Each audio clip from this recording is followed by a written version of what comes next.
Hi, this is Jesse for GameSite. We're here at the MI6 Game Marketing Conference speaking with Eric and Nick of OTX. Now, you guys just undertook a study for MI6 about the game resale market. Why don't you tell us a bit about that? Okay. Well, we spent, I guess, last couple of weeks analyzing a data of about 2,000 respondents, and what we found which is very interesting, was that in actual fact the resale market fuels the ability for some of the younger folks out there to buy new games and to reinvest in the category.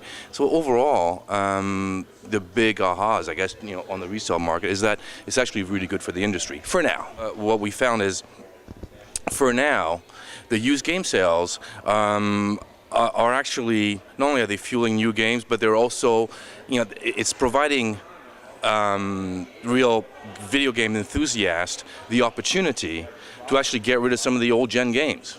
On the other hand, GameStop recently released their last quarter earnings, and it showed that far and away, used game sales had made them more money than almost all of their other sales put together. I mean, if used game sales are such a smaller percentage comparatively, how can that divide be so large?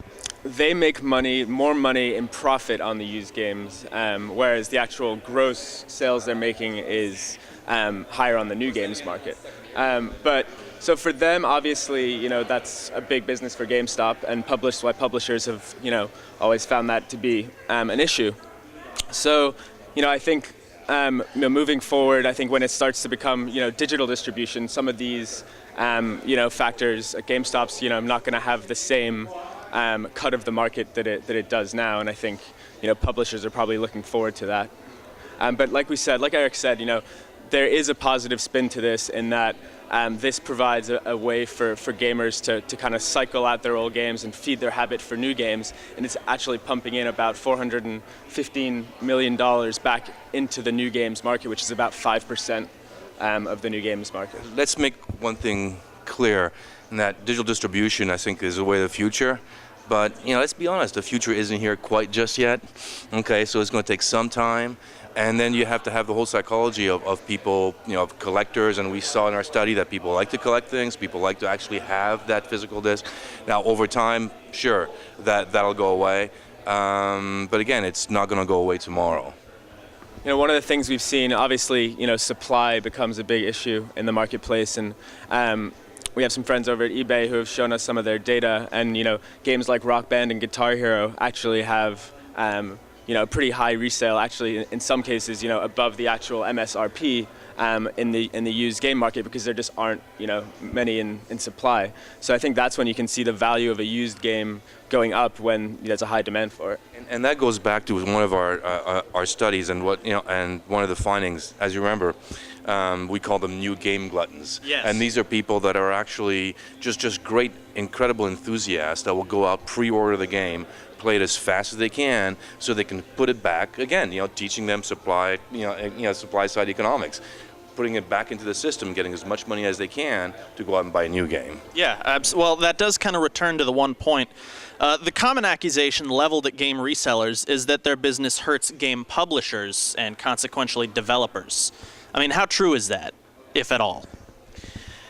That's I guess that's the $1.3 billion question, isn't it? I think for now, we don't believe that it's hurting them terribly for now.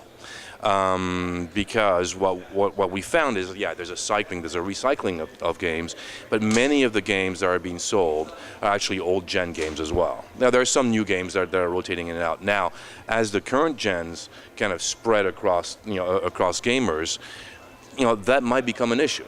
But for now, it's more fueling the entire category than not. Remember, our data show that 85% of all the monies that were made kind of circles back into the industry. All right. And finally, you did mention that GameStop being the rare exception, that a lot of people are just buying their games at Target or Walmart or Best Buy. Do you think there's room in the resale market for the independent merchant? I mean, especially in the North American market. In the Japanese market, the independent game merchant is alive and well, whereas it seems to be kind of an endangered species over on this side. That one.